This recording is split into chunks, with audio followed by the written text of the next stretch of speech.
Yeah.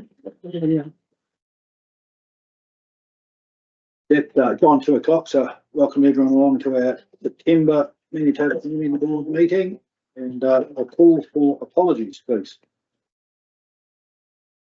Mark Harris, someone second that, please.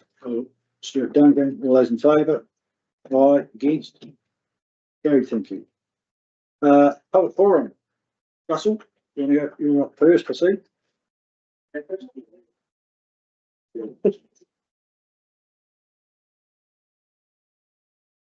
How are you, Tanya?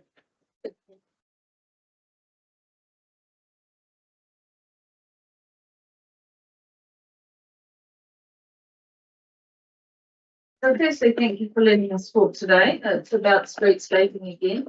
I'm here to voice my concern about the John Street situation, the John Street cars that we have to deal with in our main street. We have a fantastic coffee shop that's really doing great for our locals and our visitors and our biking community that come. What lets us down is the street is the mess of old cars in this whole block. Frustratingly, I've been trying to get this actioned on this issue since October 2024. Now, I did ask Gordon for a land survey of our gun park so the council knows what they own, as the rotting cars are parked on the edge of the park. Now, I have cards, I have these to have a look at of what our owner wants to, or has. So there's a few of that we're talking about. So nothing came of this. On the 24th of February, Rob and Gordon came to my shop for a meeting to let me know that there was actually no hope for improvement on this subject. The council was not going to pay for a fence, and a whole bunch of not going to happen. So, yeah, I heard people speaking last night stating that you would listen to your community. And so are you telling me the last 15 years that no one has complained about this Main Street problem? So on the 27th of March, I spoke this year to the community about this issue, and nothing has been done. I've addressed this issue with Mari, our resource consents, since October 15, 2024. And I believe that this property owner is not abiding by any rules that the council has in place for a business resource consent. He doesn't have a consent. He has never had a consent at all. Mari does believe that there should be a fence around the property, but when asked a time frame, there is no time frame because of the owner's situation. I'm asking, what about our community situation? Do we not have a voice? I'd like to get some support from my community board to action, either applying direct pressure to get a fence up by the owner to comply with the business resource consents needed, or for the council to provide a fence around the gun park themselves, or replacing the gun park, replanting the park that's there to hide some of the cars so it's not so visible while we wait for the fence from the owner to be installed. Action on this issue should be taken. This may not be your fault, but it is your responsibility to address this matter. You have the privilege to represent us as a community. Our community in Ranfurly deserves better, and the visitors of our main street, owners of the coffee shop, shouldn't have to deal with this visual mess. Now, on a different matter, I would like to put forward to you that we get a flagpole for our main street. Flags flying shows our new visitors to town and that we have pride in our region. This unofficial Maniototo flag would look amazing.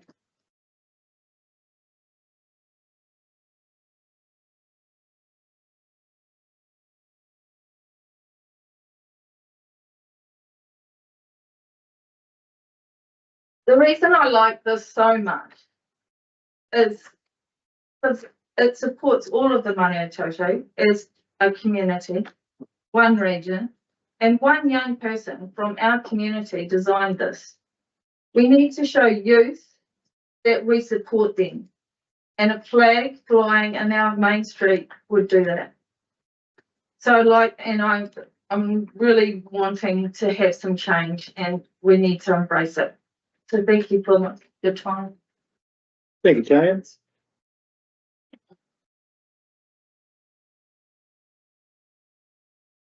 Anyone got anything to say? You want to comments? I totally agree with Tanya. The word on the street with the cars.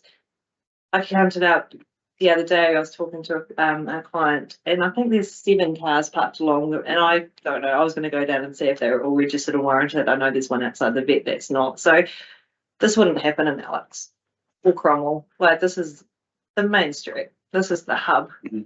It's actually even fire danger, isn't it? We've been down the track with the regional council about health and safety, been through council with human resources, I think, with rats and mice problem until neighbours start catching rats and mice, they can't do much about it. It's come up for many, many years. Yes. And many times it's gone at executive level, and there's not much that can be done other than the fence. Yep. And it has come up regularly. With the zoning, isn't it? Yeah. Because it's And we've had numerous letters from us. because what I understand, as long as the car is warranted or registered, it can sit on the side of the road. But are they? Who's checking it? He has had a couple of. He's had a couple moved, and It keeps them either registered or warranted, one or the other. Yeah. That's enough. And there's 2 years that car, That's one the of one? the vets Mm. has sat there. Yeah. I think any other small business, any other little town would not tolerate this amount of abuse that he's doing in a main street. Resource consents should be followed through. There is requirements to do fencing, and he's been let off leniently to not put a fence up. And Flora and Feast is an asset to the town, and they want to expand, and we've got more rail trailers coming this year. You know, we want them to have a good impression. But our parking policy, Yep, so you can under the rules in terms of tow a vehicle if it doesn't have registration or warrant, under the local government act rules. So if a service request is made, we can follow up on those vehicles and we sticker them for a period, and if they're removed within that period, that's done. Otherwise they're towed, and to get them back it's paying both the towage and holding fees as well. So for us, we then would dispose of those vehicles. it's like until they're a legal noxious pest or anything in it, we're pretty. yeah, the guy from the council came here one day, I can't remember his name. The Lions have been here. Yep. There's many groups have been here. And there wouldn't be anyone that doesn't support you. Well, why can't the council put a fence up? They own that land, they own the park. You've got to, stand up for ourselves, like if it's You've got a, like waiting for him, it's not gonna happen. It's 15 years down the track. It's not okay. you've put a barbecue table there with a view of the colours in the background, you know, like, what's the point? Who owns the building? He does. Number 7. Is it building consented though? No, the Flora Fish, sorry. John Yeah. Gibson. Johnson. So it was the responsibility of the landowner there to block off him in the boundary as well. Yeah, we're talking more gun No, park the side gun at this park. stage. The gun park area. Yeah, I'm just talking It's about. full block. Yeah, well, if we can carry on once we get one part. And we can consider it. I mean, to take this forward, the community build were of a mind, we could consider the fence on our land. And that's an option that we could bring back to the community, but we can cost the The council, yeah. And then forcibly share the cost of the. Well, you can write to them, but you end up having to go to the small complaints I think tribunal. realistically, you just have to wear the cost of it, but maybe that's time to bring it back to the board to Yeah. have the opportunity to Yeah. say. Put in It's a made budget well somewhere, I spent. suppose, well, whether it's well spent or not, it's 20 or 30 or 40,000 dollars, but. We had the Lions talk to us at one of their business meetings to say they've got materials they could help, they just don't have the labour to put it up, but they said they certainly want to help any way they can. it would certainly fix the problem out now, but I mean, it is a commercial area, it is a commercial business, so there's limitations. Is there not some sort of law or something? Can someone go talk to him about tidying up his section? Like, They is have that, tried. but It's like- who's tried? I Do they spoke to get their him fine? and Does he not get fines for not following constraints? He's not breaking any rules. he's not breaking any He's not laws breaking as far as talked to the buildings. I went and talked to him one day But and I was very politely told where to go. About He it. has Was his not land. got a legal consent, so how is he It's following? commercial land as far as we understand. I think He's running a that business. file, it goes way back to the 80s when things were. But he didn't have the building. out in the eighties. Because his neighbour, Doug Graham, he said he built his garage in '93 and he needed a resource consent, and he's pretty sure that wasn't up by then. Well, it would have had a building consent or something because There's none. Well, we- There's some permits. it has to be a permit. I remember it going up. You remember What that year? year? No, I don't know what year. I can't remember what year. I remember when it went up. You have to, but can do it when. No. Sure, we do. So he can do whatever he wants behind his fence and no Well, one's no. got any say. Well, it's commercial. It's But no, commercial like, what land. about his house? His house. It's his Well, own house. Yeah, I know, but is there not an obligation to, like, it's gotta be a fire danger. You can't push a lawnmower around there. Yeah, we've been, That's a high bar, having been involved with hoarders in my previous Yeah, occupation yeah. in Upper Hutt, and you couldn't hardly get on the property. Yeah, It was a high bar to get the Ministry of Health and Fire engaged, yeah, because on people's property, you know, they can do what they want. to a degree. Yeah, wow. And to be fair, he would understand the law exceptionally well. yeah. Because the fire service didn't think it was a fire hazard. Last time I spoke to them, of the way it's situated. But it's a commercial land, I think it's commercial land, so he runs a commercial business. But the board is, Yeah, Hey, What is the business? his original business was car parts. That's all the cars that he used to do, car parts. European and British car parts is what he did. So he's not functioning as a business now, though. But technically, it's in a business resource area that is permissive to business activity. But there are constraints on what you need to do to get a resource consent. So are you saying that he doesn't actually have to get a resource consent at all? There may be existing use rights that may have occurred prior to 1989. That's the debate. When did it go up?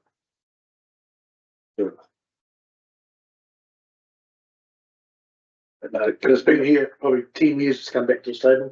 Yeah. And it's been looked at, Louise planning, chief executives before, mayors. I understand the best we can do is put parking restrictions on the street, the time limits. But if we do that, we can't just do it to that street, do it to all the streets. Yeah, you're right. So anyone has Yeah. parks outside the hairdressers and says every day if they park, they'll be. And I would encourage, if you do see a vehicle that you are questioning around registration warrant, we do have the systems to do those checks and send a photo into the riding team. We can follow up, sticker and remove if they do. He did get permission on 11th September 1989 for the servicing of vehicles be confined to minor adjustments only, and that the proposal shall not constitute a motor vehicle garage. So there's a narrow definition in there, but it's quite a broad remit as well. And that if it's minor, then, and this was issued in 1989 by the Morrison County, from the county clerk. Morrison? John Morrison. Yep. He would have very good understanding of all laws, not just that. Yeah, so the Maniototo County Council approved the application, subject to that last condition I just read out. Was it that long ago? 1989, Yeah. to operate, well, in this case, I'd have to go back to the original file, but that's the one I've been able to dig out.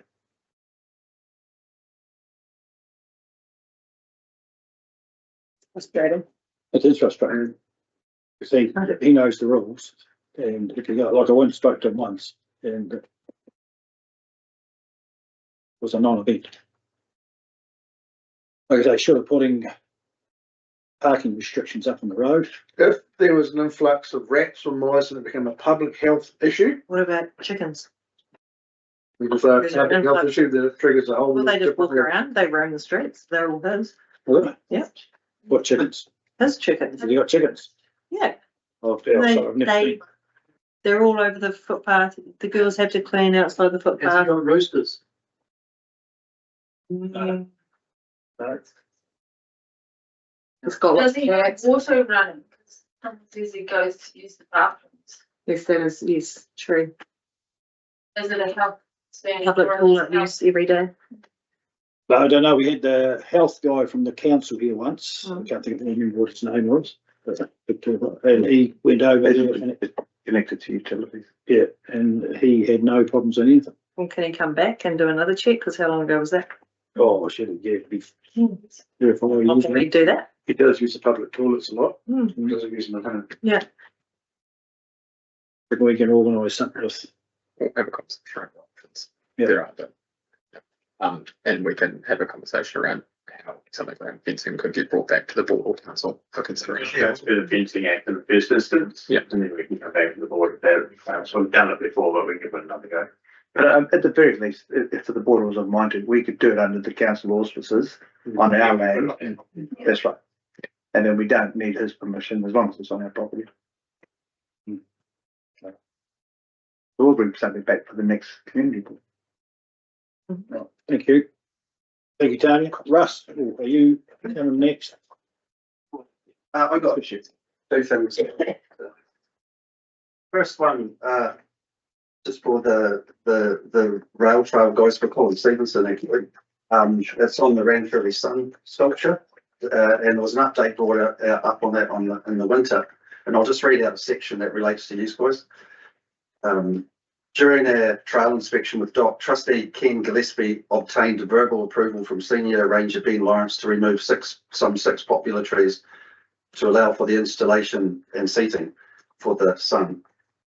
It was quite clear during the conversation that Doc were very mindful that they received community backlash for felling trees without a strong community mandate. This may be the opportunity for the Ranfurly community to clearly inform Doc that all or most of the popular trees need to be removed in a conversation that perhaps may not come through the rail trail. So what they're looking for is a letter of support to the rail trail to bring the popular trees down, or the ones that they need to bring down for the sun sculpture to go up. I had that conversation with Doc and Ken Gillespie the other day and went to a contractor because they suggested Doc and quite keen for them to come down.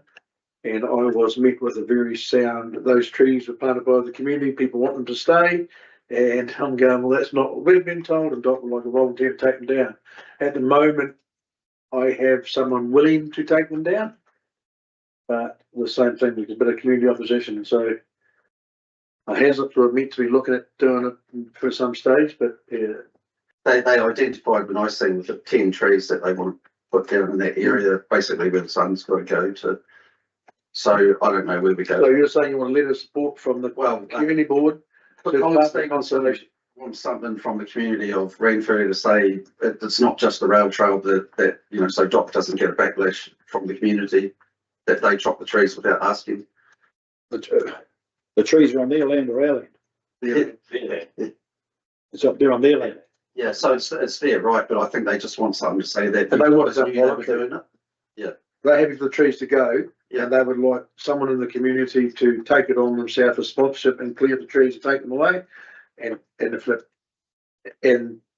trees went away over. It's their suggestion, but in that, there is a group of people saying they planted the tree for beautification purposes. Yeah. And there is two sides, which is coming out slowly. Yeah, okay. But That- they haven't been approached to take them out. Yeah. And there's another contractor been approached to take them out who would be willing to take them out. Are you talking about the whole row of trees coming in? No, just where the sun's situated, which is sort of roughly in line with the E Cafe, through that line in there. And then about 10 trees that in that area where the circular hut's going to be. It's on the other side of the rail trail. It's actually on the In the rail trail. But on, Burnside, yeah, It's just behind some. yeah, just behind McLaren's. Good. So, behind the cell, but on the other side of the rail trail. So that's where those trees are, yeah. Yeah. That's Yeah, right. on the Mitchell Street side, yeah. So if they're docks and dock are prepared for them to move, what do they have to ask community consultation? That was just a request from Colin Stevenson to say that it was not just us that wants them down, that the community's okay with it. And you're saying they're not? Well, I went and approached the contract the other day and got a very firm bite back. Yeah. Saying that there's been talked about in the community, a lot of the elderly ladies who This are. is just to keep Doc happy as a paper thing to say that, okay, it was signed off by the community board to say. So isn't it up to the Rail Trail Trust to deal with that instead of the community board? Well, they're just trying to satisfy Doc by saying there's someone outside of your department that says it's okay to do it. Because it arguably for us to do it, we'd have to do a bit of a survey to see if we want the trees down, or we just make a decision and go with it. We either make to say, well, we take them all down. They're not about tree policy, they will, they'll be docks. Yeah, they're not. Yeah. Policy, that is. Yeah. It's only a small number though, 10 out of, like, that's not massive. Like, there's lots left there. Yeah, there's still plenty there. Mm. It's a huge. So if the contractor came in and took them down, it wouldn't be a problem because we don't have to consult with anyone. That's right. Doctor just frightened to get the backlash from That's that. correct. That's correct, yeah. Yeah. That'll be what they're looking for, yeah. So we're quite happy if sends an email, Gordon sends an email to Doc to him. How many do you want taken out? 10, Ten I trees? identified they were walking down there, yeah, roughly. Still heaps there. There's plenty over. We're gonna have to have a recommendation that we'll just have a.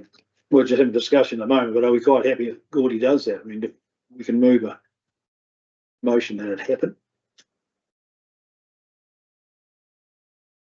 Well, I'm quite happy for them to go. Mm. But I've also got something the members report on to bring up with Gordy too, if we're gonna deal with Doc.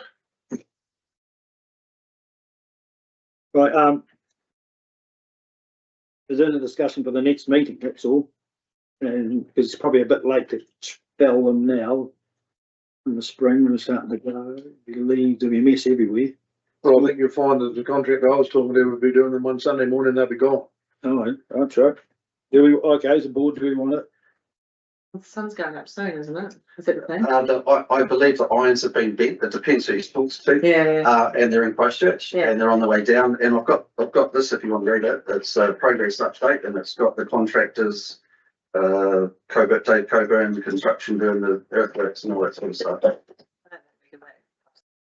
No. No, I don't think you need to make. Yeah, it was Right. 45 years. Wrong with those standards. We can have a conversation with Doc and say, look, the community board is supportive of them coming down. If that's the intent, and then if it's some, Doc's initiating it, then they can go and get the. Yes, get it done. They don't pay for it though. They're asking for community input to do it. They don't want to be seen to be doing it and paying for it. That's why they've asked civil contractors or locals if they can quietly take them down over time, which is completely different to what a dock policy would normally be. Mm. And that's come from rail trail operators, Ken Gillespie, Don Stevens. Yeah. Got the rail trail operators meeting the other day and it was noted for that purpose. So it's one of those that if the Lions decided to take them down on behalf of Dock and the rail trail and someone did it on their behalf, it would be fine. That's, Do we feel that we can see support them coming down? Just those 10, yeah. Right. Will you attend to that, Gordy? You send them an email. Tennis trees, yeah, Yeah, 10-ish. Yeah. tennis, right. If it goes over 15, they'll. They're back. Right, okay. Right. Anything else, Russ? Yeah, I got my next matter, that's the real. Reopening the old toilets at the railway station. Why it matters, our town is growing with more new business operators and increasing visitor numbers and higher rail trail numbers are expected this season. First impressions count and Main Street facilities are essential for a welcoming town. The current issues, the new toilets are too far away from the railway station, which is the hub of Ranfurly, visitors, especially families with young children, find this frustrating. From our business opposite the railway station, we see this daily, well, especially during the season. People often resort to going behind the station to relieve themselves, which is not only seen by us, but our customers we have in our window seat area of our bar. But Ranfurly is positioned in such a way that travellers do not need to travel down our main street. The Maniototo Cafe over the years has been a reliable source that has created traffic to stop in town. Our business, Lohi, is focused on working along with the Maniototo Cafe to improve the traveller experience and pull in more customers, especially from the rail trail. The benefits of reopening the old toilets, like the new toilet block that they've built, works well to alleviate the bus congestion problem that they used to have. Reopening the toilets would improve the town image, the clean, convenient facilities on the main street. It supports families and visitors, easier, faster access, boosts local business, travellers more likely to stop, stay longer and spend, because we see a lot of them just get in straight in their car again and zoom up, and you've lost those people in the area. It's a simple, cost-effective solution. Assets there, we just need to open it and clean it. And it's a small change that could make a big difference in our town's appearance, reputation and visitor experience. What do you think? Well, the figures I have in front of me says there's been an increase in the toilet use by 40% from the old toilets to the new toilets. Has been, sorry? An increase of 40% in the new toilet being used to the old toilet. Yeah. So, I'm focused on where the people congregate in the summertime. Which yeah, is but what I'm saying is that it seems that they know where the new toilets are. That Yeah. they're not getting lost. Like when the old toilets, people are always looking for them. Yeah, if you could sit there and watch the amount of people that get out of the cars and run up to that door and then come back again. In the middle of summer, everyone's eating their lunch at the railway station. They're stopping the rail train. I'm gonna, because we own the building now beside the railway station, we're going to do a bit of marketing, trying to get people through. There's a lot of people missing Ranfurly altogether on the rail trail, and me and Morgan, the new owner of the Four Square, we're going to work together and try and make that Four Square sign more visible and get more people through here and increase people in the street. We want more people in here, and that toilet being closed is just really frustrating. And they come into our shop, obviously a lot of them, to talk about it, and we let them use ours, but it's the point where we watch them going around the back is the funny one, because once they see it, they'll stay there for half an hour watching when it's really busy. It's just not a good look for the town, you know. When the discussion on the new toilets was given from no worse off funding than Three Waters, we had a big chat here 4 years ago last month of where the new toilets will be sited, and down the bottom end of town was one of those places. Yeah. But and I would have been more, and there was a big discussion then about closing them at all. Why close those toilets for people who were very familiar with them, and they are very good toilets and people the public like it. Why did they close? Yeah, it's not Because they're renewed, refurbished. And they refurbished, the cost of refurbishing them was similar to the cost of putting a new city. And the money come off the no worse off funding, I think. I'm just asking seasonal from Labour weekend to Easter. Well, it's all costs money. Yeah. Cleaning, Janice. it's got to be recommissioned. Sorry, Janice. The toilets at the railway station have been decommissioned, and some of the equipment was taken down to the new toilets. And yes, there was a decision that they would be closed and the new toilets open, and we put more signage up. We got funding for those new toilets because we're on the touring route, so we got a 50% grant for the new toilets. And the old toilets are part of a new project that we're looking at, and we'll be doing some invasive work there at that building. Thank you, Janice. So the plans for the new railway station modification or rebuilding? We are still looking at that, and we've got to do some invasive work to look at that whole building as a whole. So Toilets. at this stage, have the toilets been removed from the premises? No, but they've been decommissioned. It just means they've been shut down. So And the door counters are gone. All of that, the stuff that supports toilets are gone. And the new toilet block has got 2 family toilets there. There's a family toilet on each end of it. Yeah, So it's I've working very well. got no problem with that. I've just got a problem with the service to the town and what happens when people go around the back and, it's just the location, that's all it's all about. Nor do we have budget to service that toilet block as well as the toilet block that we've got. Because it does cost to clean everything. Yeah, I understand that, but just coming to cost, we're talking about the experience of, we're trying to grow the visitor experience in the town. Tamer, if you, Yeah, I just wondered, do you think, as we work through what it might look like with the service centre potentially moving to the railway building, would that be the appropriate time to pick up that Robert, conversation about what's offered from that building? It is a prime location in the middle of town. And now after the first 6 months, I've stopping there when I need to use the toilets with the kids and actually remembering that's down the road. But you do still see a lot of people. It's a lovely picnic area for a lunch, but it's not. And it's not a long way to walk down the road to go to the other toilets, but it's just that. no, encourage them to walk down the main street of town past the shops. Yeah, it's like when you buy something at a checkout and get a service charge, it just annoys you, you know. Yeah, you leave with the ruin the experience. Right, thank you for that, Russ. Yeah. Thank you for coming along, we appreciate it. No worries. Thank you. Dave. Jody, how we go? Thanks.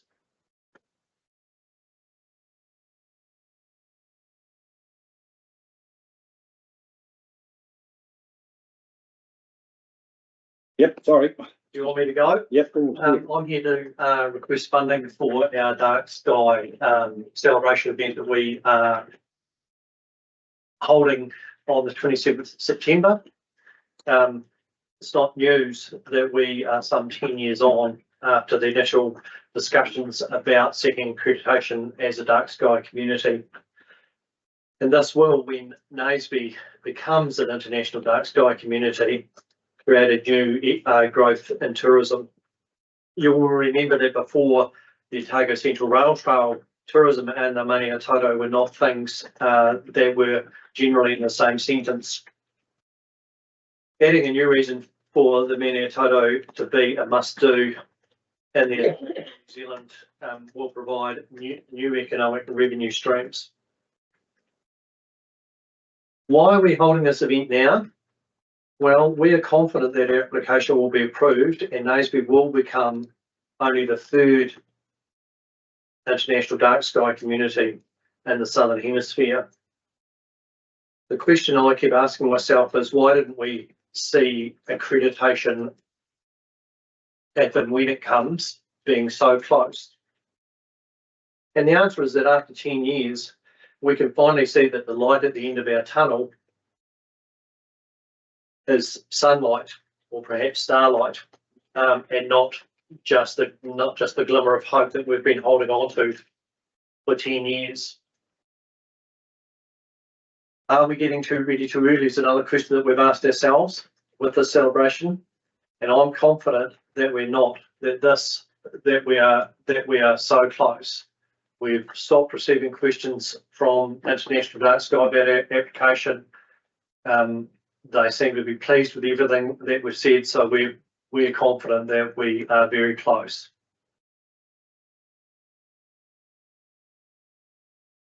So funding.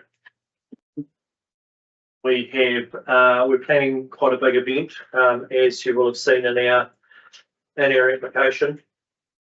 We have the planetarium coming up from the Otago Museum. We have various things to support the family activities, a bouncy castle. We'll do some speeches. We'll do education, providing why the dark sky is important and the preservation of it. We'll do some binocular and telescopic viewing of dark sky elements. We held a very successful event on Anzac Day, and that daylight saving starts on the Sunday following this event, and so dark sky viewing for families becomes more difficult as we progress further into the summer, and we really wanted to see if we could tie these things together.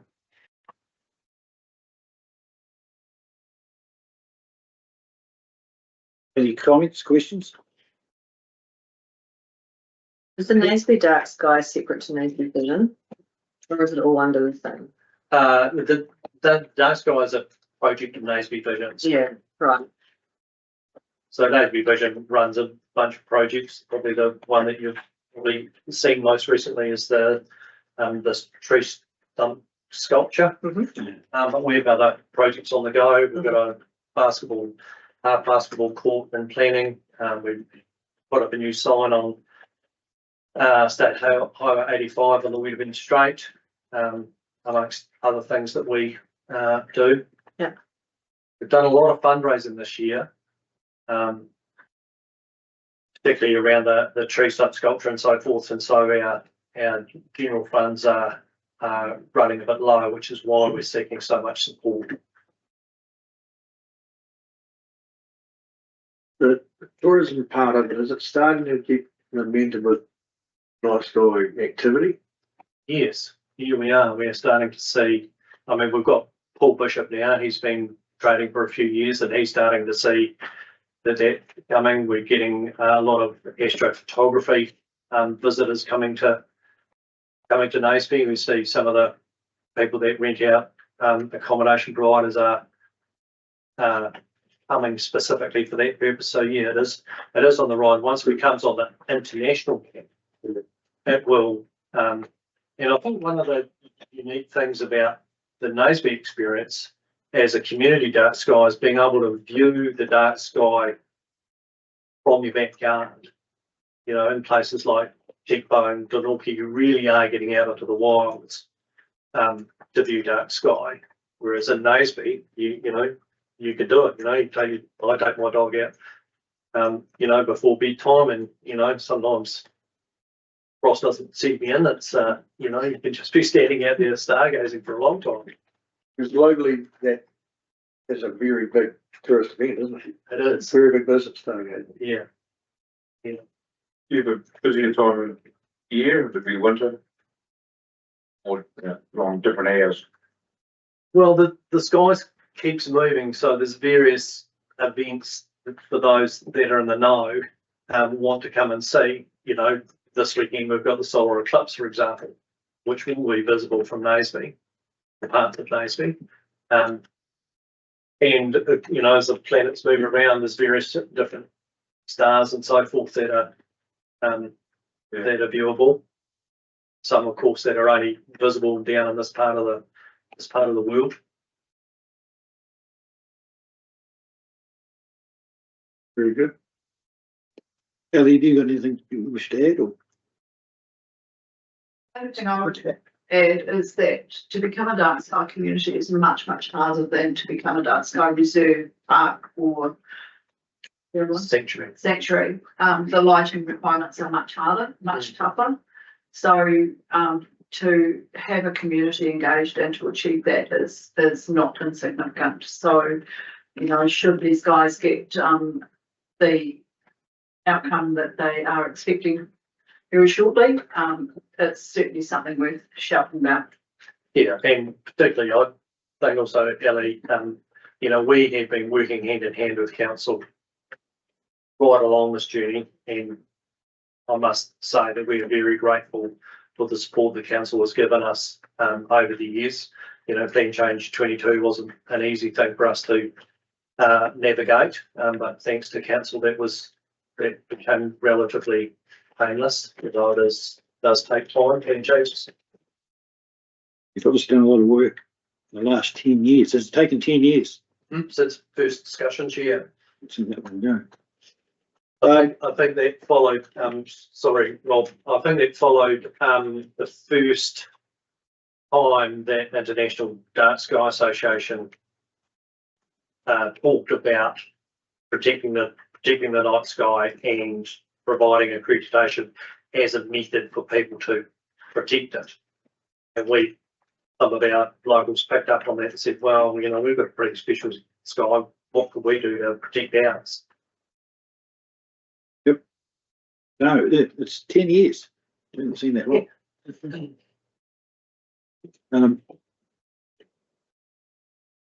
So we'll need someone to move.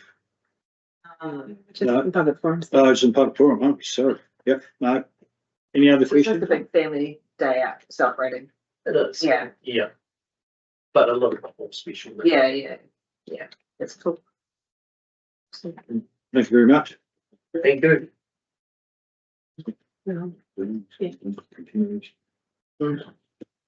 Bill. Sorry. Right, well, thank you for the opportunity to speak here today. Thanks for setting it up. So I'm here in support of a funding application for assistance with our Tairi Wai River Festival, which is we're planning again out at Aotearoa for the 10th of January. As previous years, we'll be sorting out a great lineup of bands and trying to build on the momentum that we've got from the last two events. We feel like we've positioned ourselves pretty well. We're getting a wide reach across the region and with people coming in from further fields of Eden and so forth to come and see what the festival is all about. This year we are incorporating a kite flying element and getting a kite flying expert down from Christchurch who's going to run give people the opportunity for the kids to make kites and then fly them across in the domain. So we see some potential there for that to be a thing that we grow through the years. Obviously, this area is great for kite flying. Wasn't something I knew a lot about until I had a chat to Julie on the phone and found out a little bit more about kite flying culture in New Zealand. It's actually much bigger than I realised. People travel around the country with $50,000 worth of kites in their cars and fly them. The Christchurch Kite Festival brings in 20,000 people on the beach at Brighton, near Brighton, and so I think there's potential opportunity there to grow a kite flying element to our festival. It ties in with our mandate and with our values as Te Aki Maniototo, with connecting people with the environment, getting people outside and appreciating the natural forces that surround us. So anyway, that's our festival. Once again, there'll be lots of talks pertaining to our work into the natural world. And so we've asked for some money to help pay for the portaloos. Any other questions? I've actually been to that Christchurch kite flying with my kids many years ago. Right, okay. It's absolutely amazing. Yeah. Windy conditions for it anyway. On the Brighton beach, you want to see it? Yeah, For miles. we're talking big Big kites. kites, the length of this Yeah, room. huge. You got to tie them You off see it. for a car to fly them. Nelson has a kite festival, which is on the second or third, about the second or third weekend of January. But what I've been told is that festival's kind of on decline. It's lost momentum and people are drifting away from it. So there's actually a gap in the kite flying schedule around that time, which this area would be well positioned to jump on. Actually bring a new crowd of people through. Sounds very cool. It is. Very cool. We're counting over yesterday. Got a big car. Thank you very much. Thank Bill. you.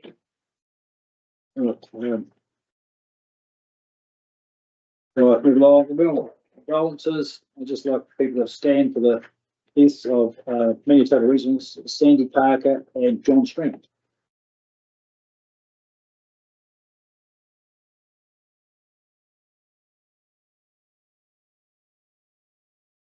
Thank you very much.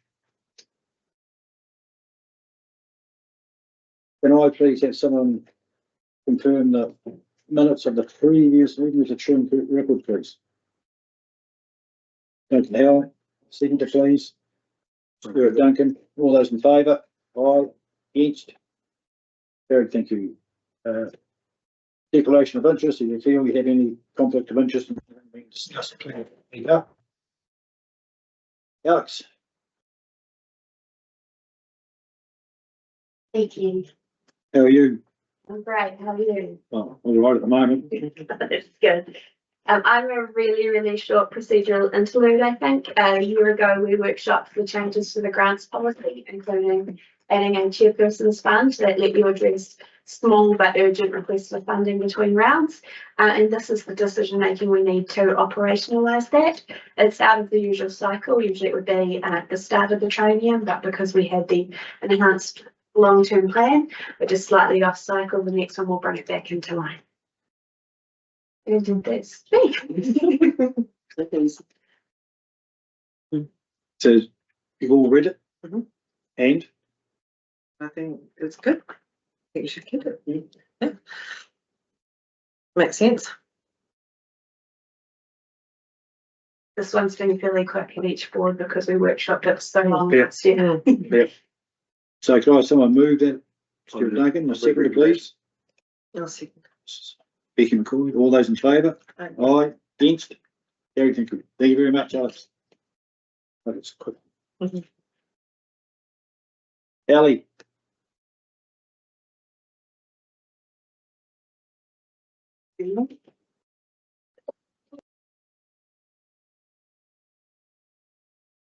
This is your first funding round for the 25-26 financial year. Applications were called for closing in July for you to discuss at this meeting. So you have received approved grant applications to your promotion and event budgets. We did accept those outside the publicised funding round due to the situations that both groups found themselves in with regards to timings for them being able to make an application. There were no applicants to your community grant round this time round. So, however, Rebecca indicated to me that at the last funding clinic, she felt that there was some projects simmering that could well come to your next funding round. So you have $5,000 in your promotions and event budget that you are able to allocate. Your community grant fund is sitting at $6,700. You have an unspent grant amount from your promotion and events budget from the 24-25 financial year of $3,556. That's now being held in board reserves. Should you wish to approve grants above the annual amount existing in the budget, it does have to be by requesting council approval to utilise those funds. The Tairawai River Festival requirement for portaloos. When I spoke with Janice, she confirmed that they must have portaloos to run the event. It's not possible to use the on-site facilities of that for an event in Tahuroa. The Naseby Night Sky event, and as Dave had indicated, they're very, very hopeful of getting a really nice positive message very shortly. And so they have timed an event in such a way to beat the change to daylight saving hours. So still being able to bring families along and be able to pop them off to bed before they're feral. And there's 10 years worth of work that these guys have put into something really quite significant, and that will have longevity for the community going forward. What else did I have? I'm sure. Yeah, it's also school holidays as well. So again, their timing is, it should take advantage of that and being able to have people come to town. questions? Yeah, so the Night Sky, they've been granted 2,000 from the council already. Yeah, that's correct. Yeah. Yep, so we purchased a telescope, Oh, a community telescope for that, which will get its first outing Yeah. on Saturday week, cool. Awesome. from a public point of view. Perfect. Yeah. And that stays, obviously. Yeah, that's a Naseby Vision asset, yeah, Yeah. smart enough to be able to plug your phone into it and capture some dark sky astrophotography, or whatever it's called. Yeah. If we didn't get full allocation, is there sufficient funds to allow the promotion to carry on, or the? It's a big lot of money, it's a big amount of money. It's a big amount of money. It is. There are some fairly chunky costs in there. The planetarium, it has increased its price over recent years. It used to be provided free by the Otago Museum. It's no longer free. It's a $2,000 cost to get We need to cater for the event, and do some other things that, So does Naseby Vision, would it not help as its promotion of Naseby itself with the promotion of the event as a group? I mean, yes, we will, maybe vision will help, but it's fair to say that, we don't have sufficient funds to cover this whole event. We're really seeking the whole allocation because it's such a significant event for us. Advertising is something we don't normally have to pay for this event, but we will be looking to advertise in the local papers and radio stations and so forth. We're hoping that with the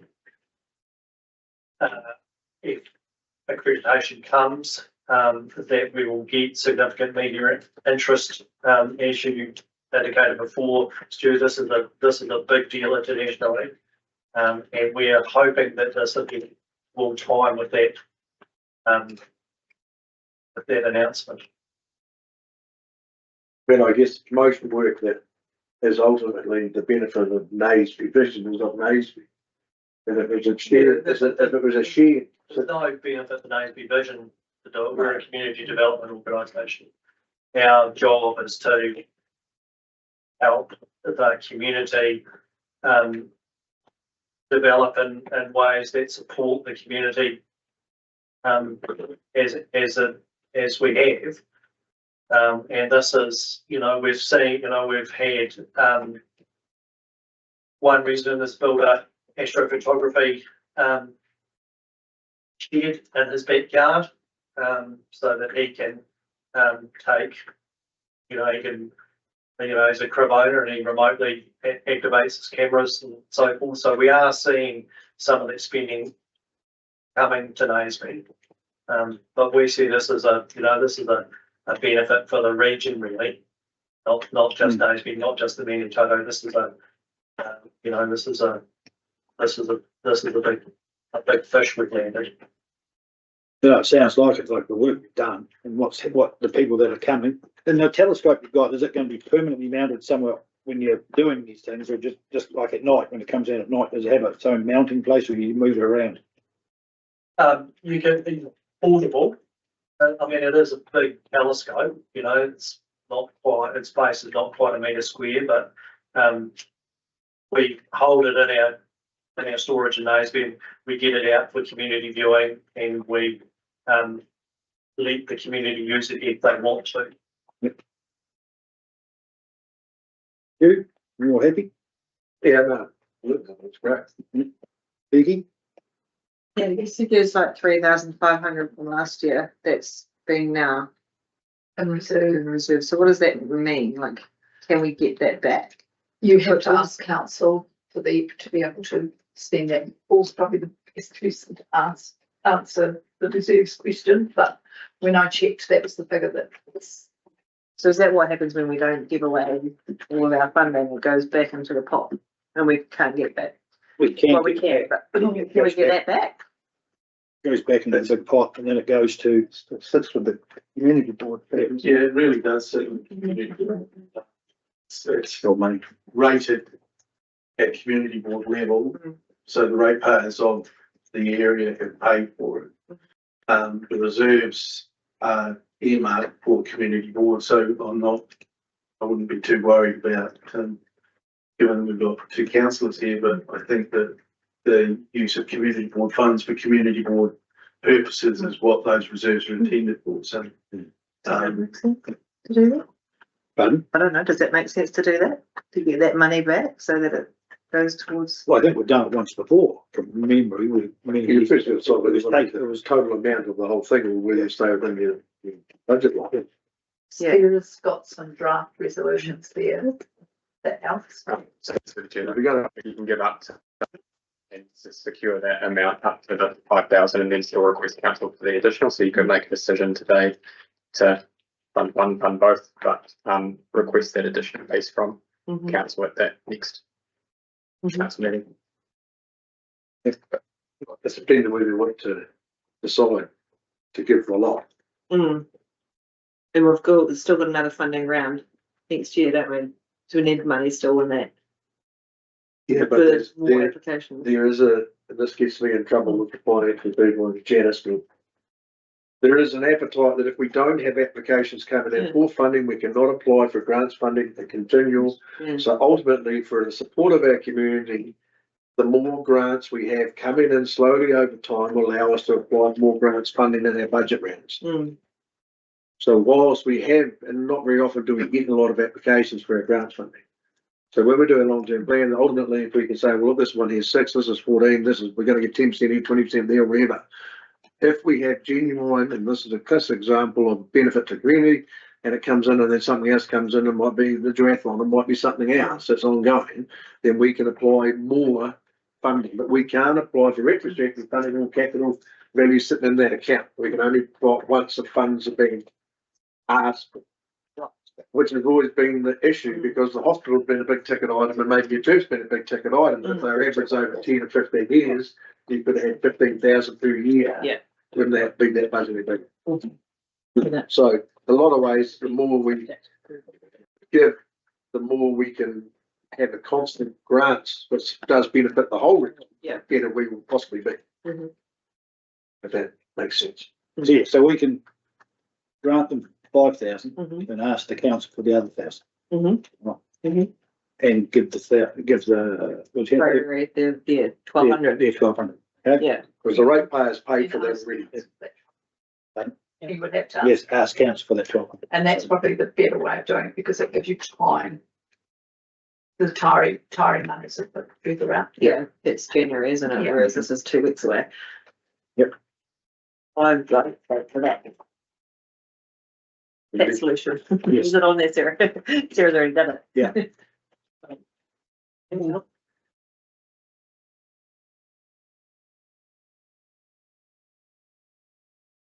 That correct, time for Dave.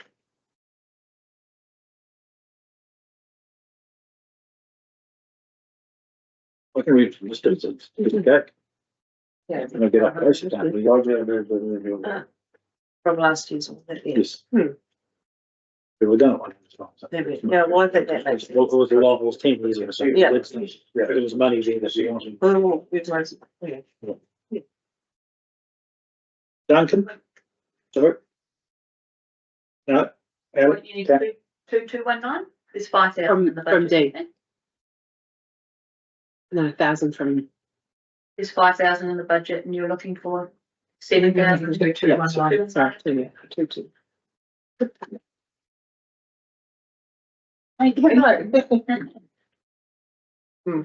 Right. Happy? Duncan? Yep. Stu? So we have someone move. We up to that, aren't we, Ali? You wanna move? You're happy? Yeah, we are happy, so we move that we move the 6,000. Do you want to read it?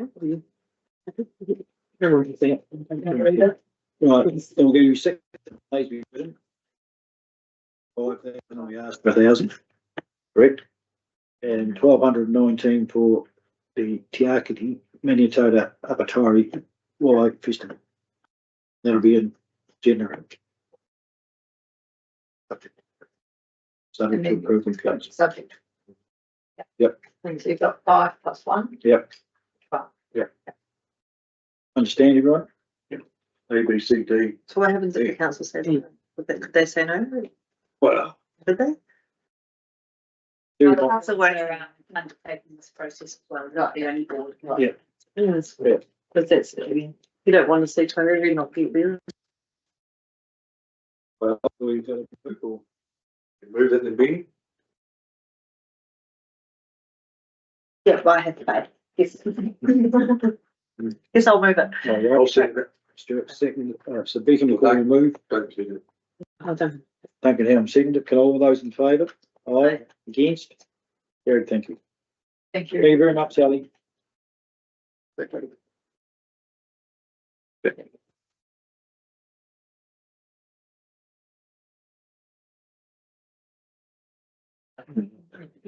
First one. You table them, table them, so. Agenda that. The festival. Yeah.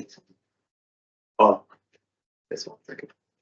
so yeah, maybe we just make Have to the be tabled on the agenda day. table Yeah. on the day. The agenda's out. Yeah, because it's an assessment.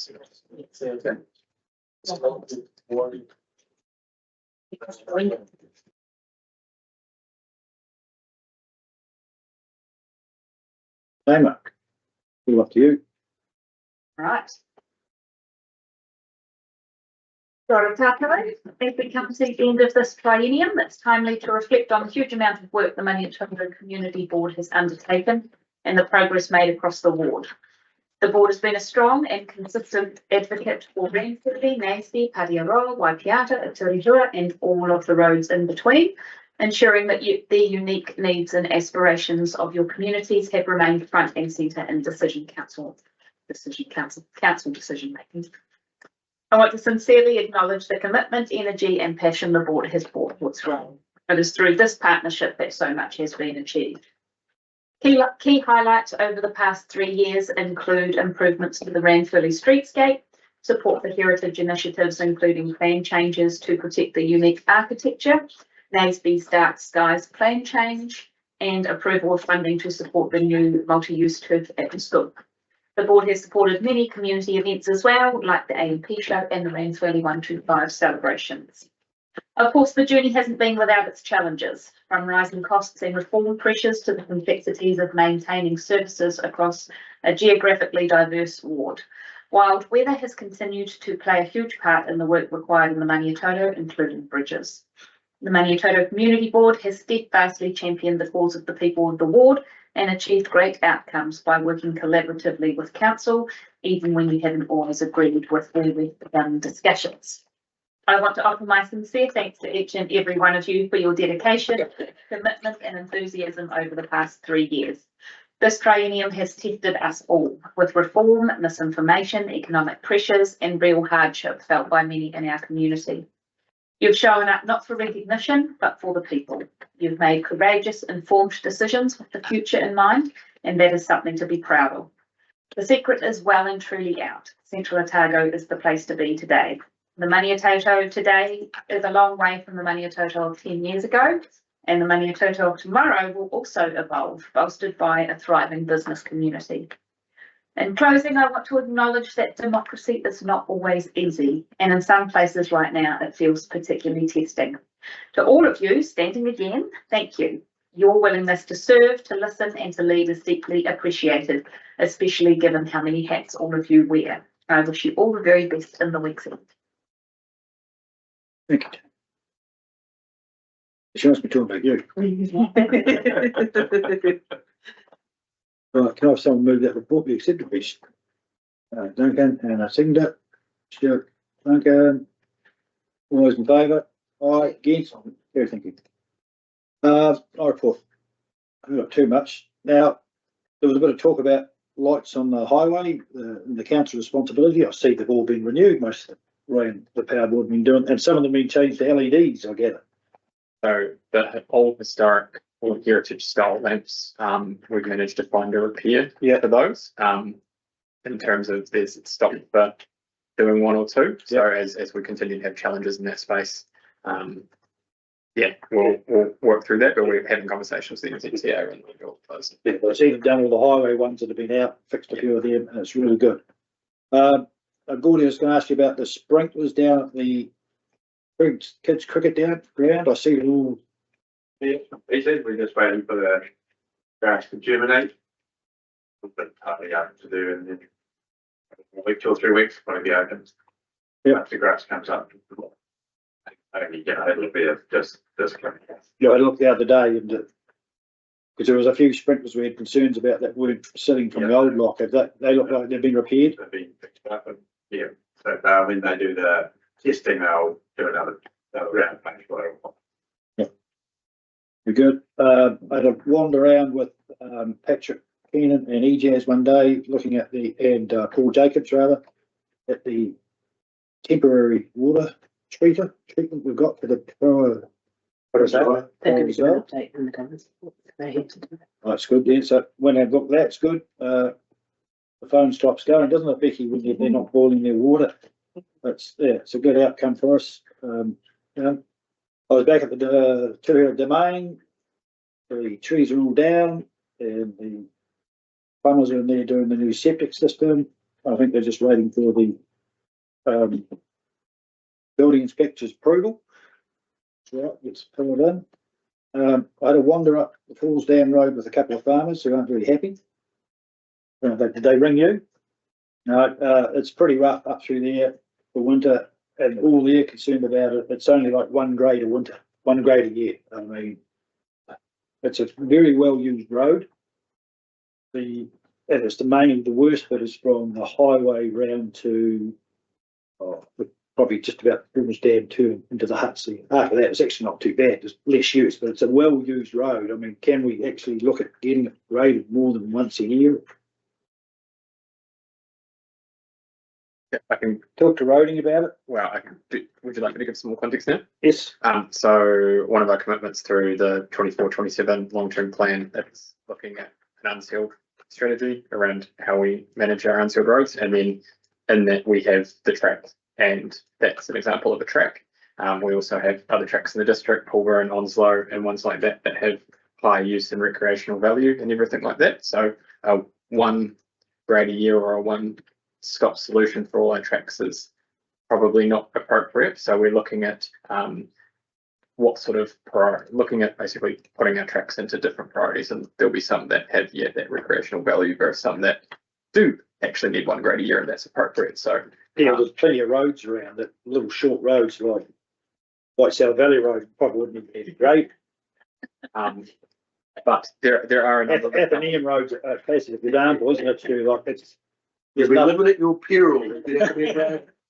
You'll need a caterpillar grader on your head, I'm thinking. yeah. But there's plenty of short roads that don't need grade. We're also looking at sort of a work through tool. And Peter and I were actually having a discussion about it today around enabling a sort of a decision tree to bring to council around what roads do get maintained, and if there is opportunities to cease maintenance on some of those roads that don't get used and don't have that piece, to redirect that funding that we do get, which is often constrained and limited at times, into some of those tracks that have that high recreational demand. So we are working on that through this next few months, and we'll be engaging with the boards. Yeah, there's a lot of roads around that get graded 4 or 5 times, 6 times a year that don't get much use. There's plenty of this week, the wee short bits and pieces. I'm sure it must save a lot of money in the long run. Yeah, so we're looking at that whole variety of that section as part of this, but we'll definitely be coming back to talk to the boards through that process. It's all possible. It's just all cost. Yeah, I know everything costs, but if you're doing something less and you're putting it somewhere else and you're only spending the same amount of money, is all I'm looking. Yeah, so we're looking at doing traffic counts on some of our tracks to understand them as well, alongside this piece of work. So yeah. Other thing is my normal bugbear is things getting done around Raintree, like they're obviously doing a bit of work around where they did the patching for South Roads. Obviously a few that's sinking. It would just be nice to know before they start, when people ring you up and go, why is the road shut?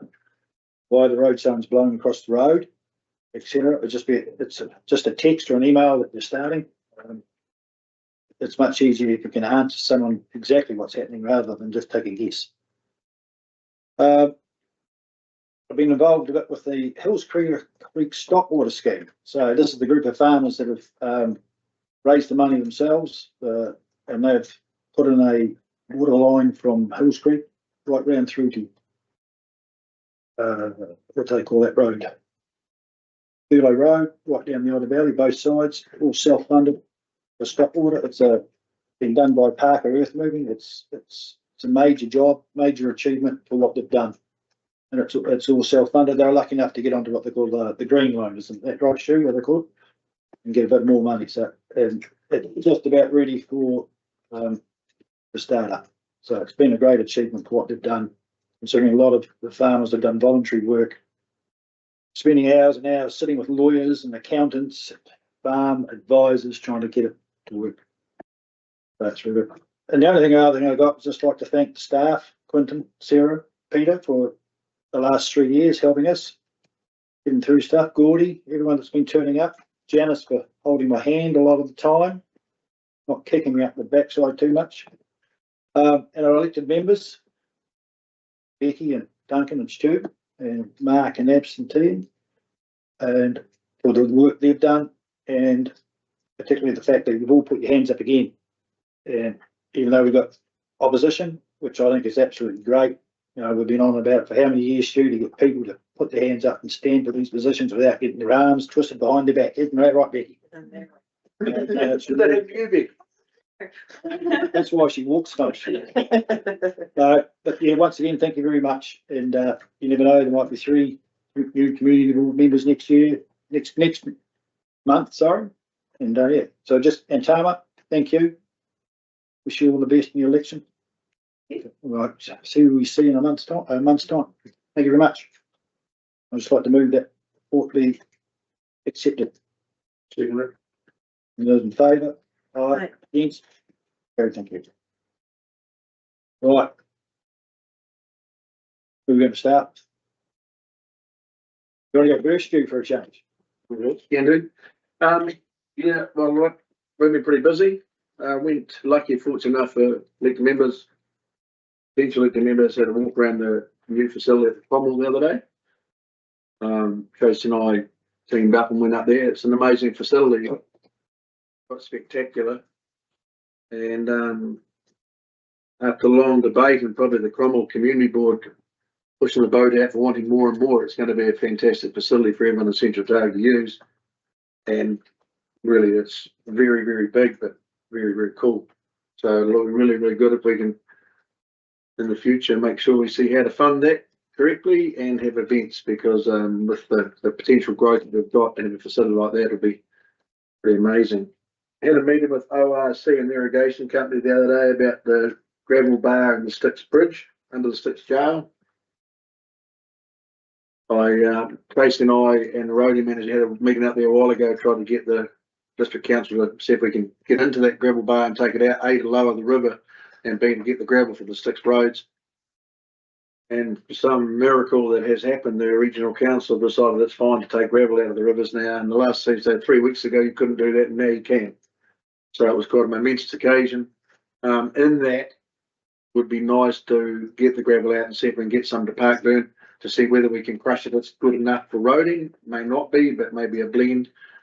But one thing I've been very clear on is if it has been done before, that the river has moved, that bar is there to keep some water in the Styx. So to have Scott Liddell and the irrigation company were pretty invested in the river levels and management, and was really cool.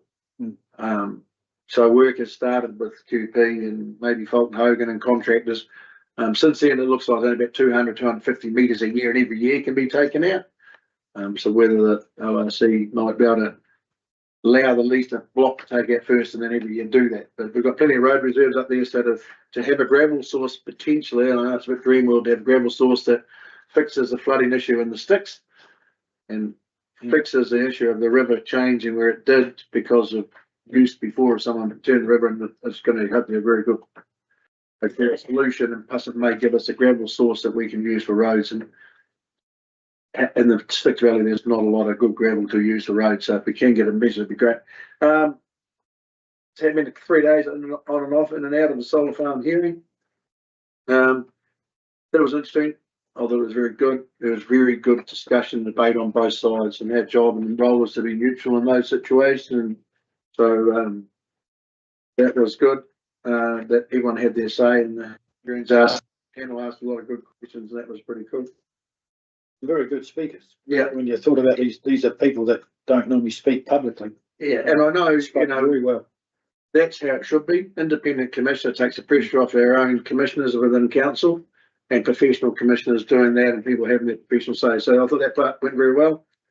And waiting to hear how that unfolds, and to be here to hear other people. And we've heard a lot of hearsay and stuff, but hear other people saying there are more being proposed, and I've had application to me, and and a lot of that is hard because it's private investment or private business has been done before it goes to a planning stage. So it's interesting. Quite alarmingly, we're called out to a fire in St. Bathans, and I've taken this one a wee bit further, where a fire started right behind the house in St. Bathans, and so the Bex didn't probably have a total number, and our tanker got called, so I went and associated with our tanker. And then just by luck, one of our crew bosses assigned another truck with it. And the fire was in the town, and they had 2 rolls of fire hose out and people in jandals and shorts and t-shirts who were trying to put a fire out behind the town. So we managed to get the fire out piece of cake, and it took an hour for helicopters to get there, but it was burning along behind the church, it was burning along behind houses, and if we had a nor'wester like we've had in the last couple of days, we would have a hoe in our back door. Mm-hmm. It's very, very behind the Catholic Church, wasn't it? Yeah, very, very easily, and there could have been people burnt, burnt by being up there with that PPE and all that stuff. So I had gone, and I know it's come out from our fire brigade to dock, because the land behind there is dock land. It is covered in bush, low brush, long grass, hasn't been maintained, managed or burnt. And people are staying away. So I went to the civil defence guys, had a discussion with Shaw, Derek. And it's a bit like hands off dock, but there's no way it's going to be hands off dock. It could be burned and managed with our combined fire brigades doing a managed plan, but I definitely think it is a very, very dangerous situation. I'm not sure that they do. So now that I brought up members report, I think it's a letter even to Department of Conservation is concerned, because those but the alarm went off, everything was fine, we got them all out of the way, and that was fine.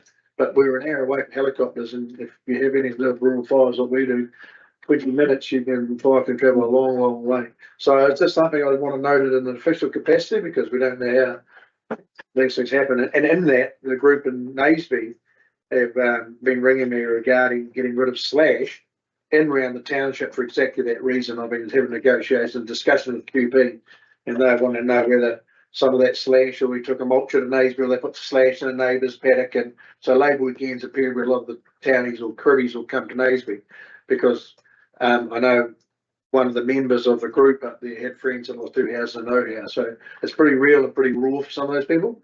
But that fire going into that season, we've had a mild spring, a lot of winds. One of those things, the last thing we want is a catastrophic fire going through those places. But definitely some Bathans and Naseby are pinch parts. And I know Duncan and I and Rob and you on Fire Brigade, Civil Defence and us, we do have a lot of meetings. And the group in Naseby, a fire watch group in Naseby are all over it. But just something to be aware of. Electioneering coming up. It's tough on everyone. It's not turning people against each other, but you've got to stand up and justify yourself. And I know that everyone I've been involved with, Community Board and Council, are doing it for the right reasons of the community. A bit alarmed last night to hear that our roads are such bad order that it's a risk to have children on a school bus. So I have contacted the school to see if there's any official complaints about the quality of our roads, and they say there has none. And I would like you to contact the school, staff to contact the school to suggest if there is any issues with any roads that are potentially getting worse, we need to know about it. And if they are getting so dangerous and a risk, there is a works request and a process for that to happen. And if that hasn't been followed up, it's a staffing issue, it's Peter's issue. And if it is a contractor issue and the maintaining of the roads isn't up to the level which we require, it has to be looked at in our attributes of work or scoring of our attributes in our contracts. Yeah. So I can add a wee bit that for you, as I spoke to the bus drivers one day. I was at the school, I spoke to a whole lot of them, and they won't put a complaint in unless it comes from their boss. There's the go bus or whatever.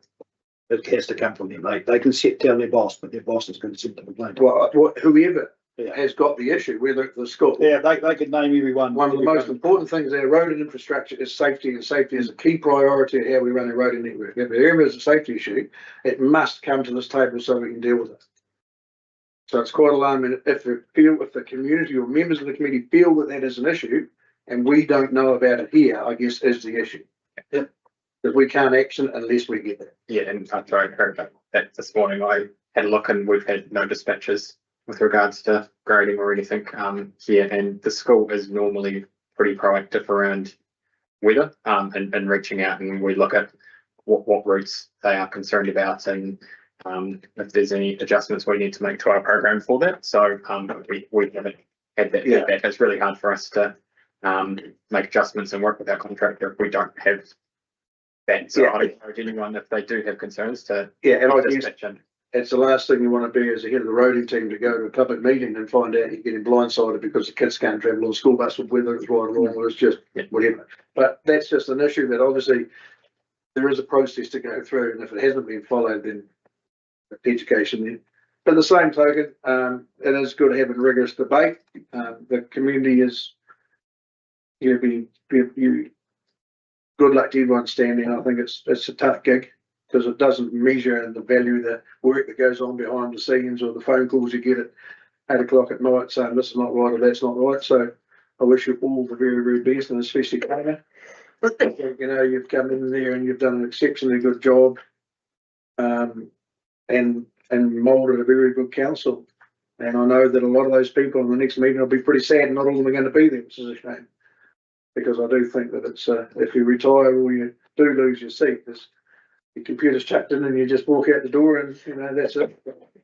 Some people it will be tough, and some people will be elated. So, and these small communities are definitely, people don't do it just for the rah, they do it because they care. So good luck to everyone, and that's pretty much me. Thank you, Stu. I'll be a bit quicker. You want to get the bell running?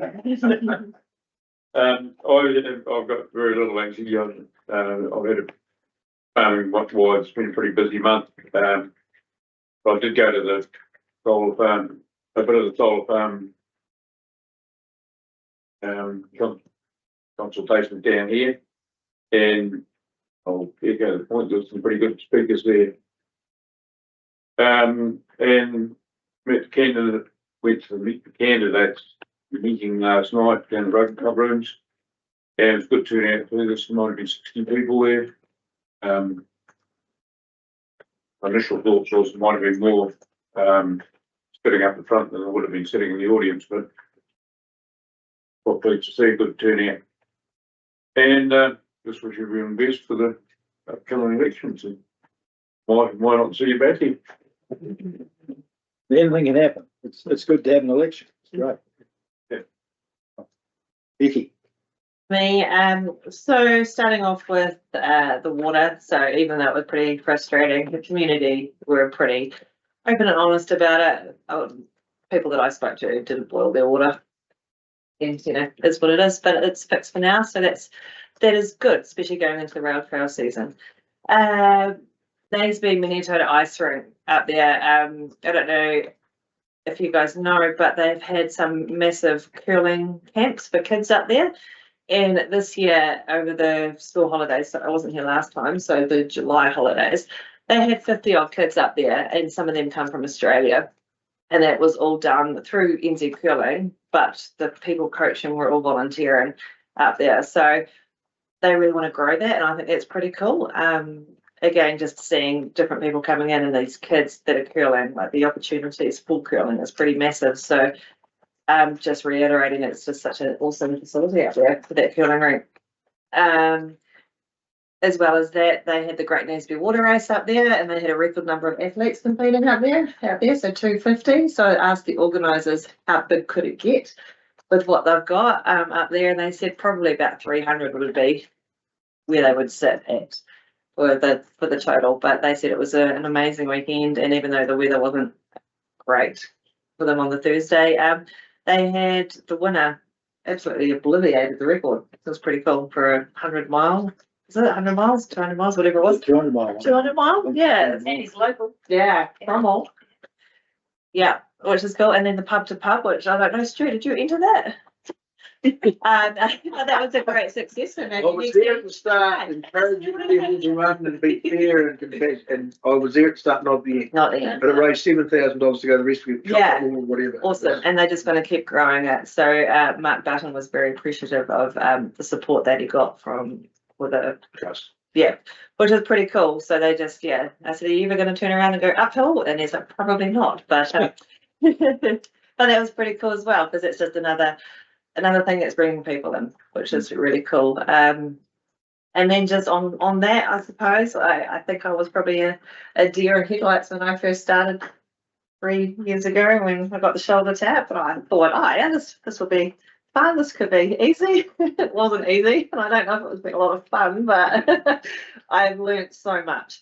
And I'm pretty proud to be part of it and helping out the community. We've had some pretty cool things that have been passionate to me, like swimming pool and the school turf, and I'm all about the kids. and getting those facilities up and running. So just thank you for your support, thank you for your understanding, and probably your head bashing going, why is she asking that question? But I've learned so much. So hopefully see you all next time, or if not, like it's been a good learning experience for me. So thanks for putting up with me, I suppose. It's been good. So yeah. Thank you, That's Becky. me. And I can tell you what, I'll tell you one thing, we never said to you, or even thought to us, and why are you asking that question? Because most of your questions are pretty good. Pretty good. Okay, but you thought about it, you sat there, and if you didn't know, that's what I keep saying, if you don't know, ask. And there's staff members here that can ask the question. No, thank you very much for the time that you've put in. Can I have someone move those members' reports, please? Duncan Helm, seconder.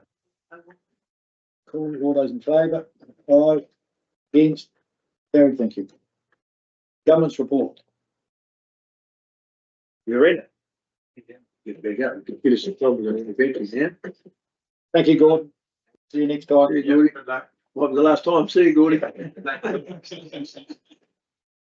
Gordon. Hopefully I'll come back.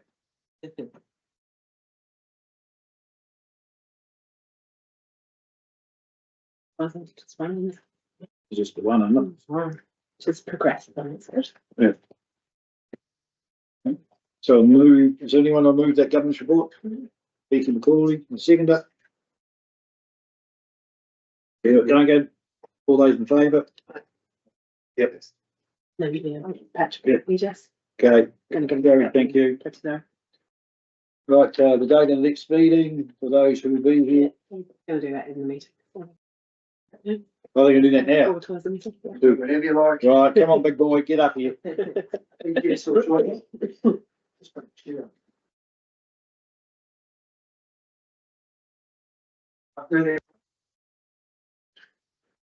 I've met most of you, but some of you probably haven't met EJ Snazza, who's the project manager for the Protozoa Barriers project. So, Thank you, I think, last year for the Redford wastewater pipeline. yeah. So I'll take the report as read.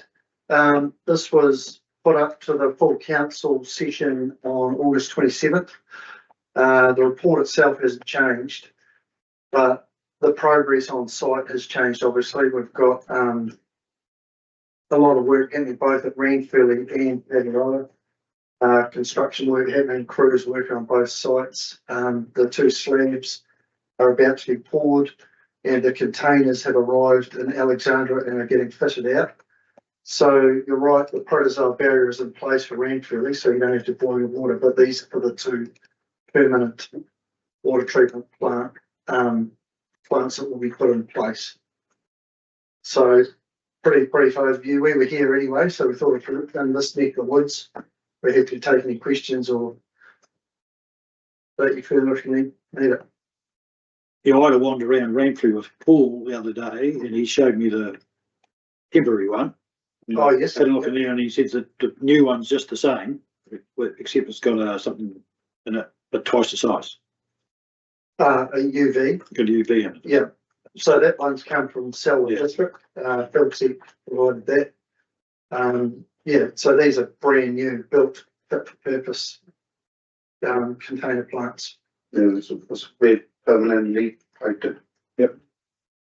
Yeah, and the size of the UV would be smaller, but it's just exactly the same. Yep.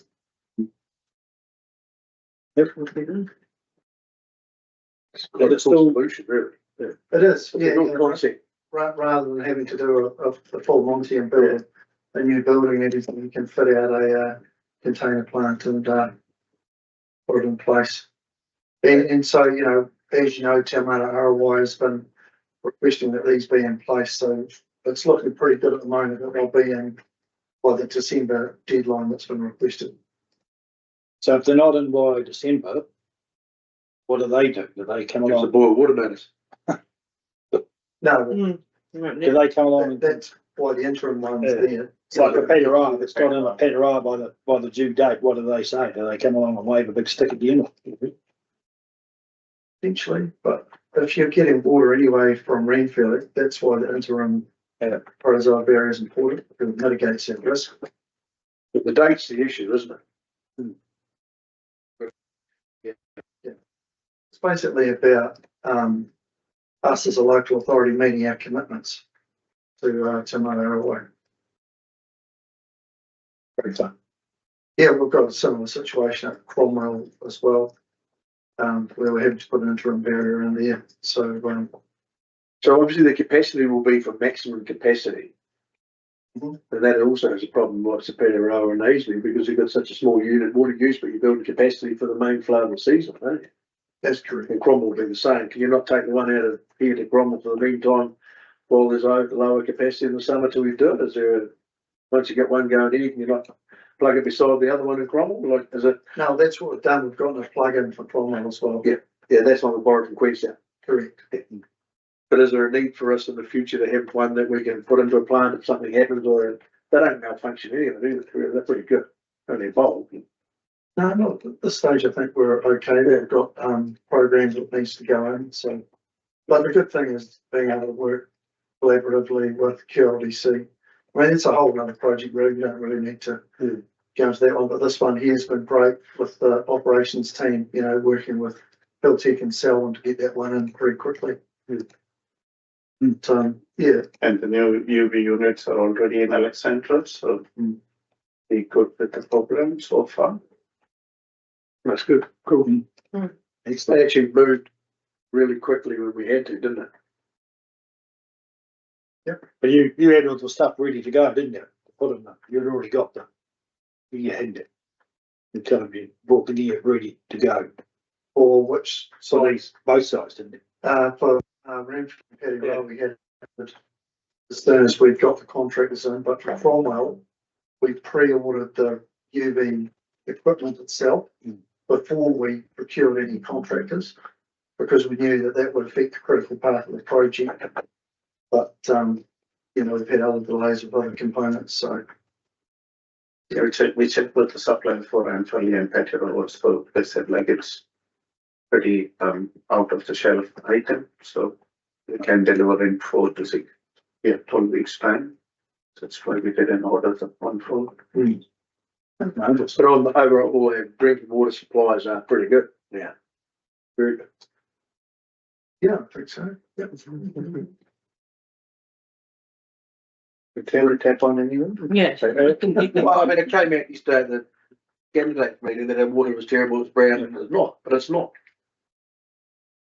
I mean, obviously when there's high rain events, that's it. Humidity is an issue. Humidity, but and on the current basis, but. Yeah, In terms of town supply, I mean, around the place, we're in a pretty good spot, but, you know, there's always work to be done. But in terms of meeting our legislative requirements, we're well on the track with that. excellent. No other questions, Gordon? Okay. Thank you, gentlemen. All right, thanks, I've Dan. got a video for you to see. I've got someone to send it to you. Oh, okay. They're quite, yeah. Yeah, good. It's a pretty fresh photo you sent. Yeah. Have they finished their work up there now, have they? I hope so. I hope so. Hope nothing will go wrong. Yeah. The date of the next meeting is the inaugural community board meeting for the next, 4th of November, Tuesday, the 4th of November. Yep. Is that right?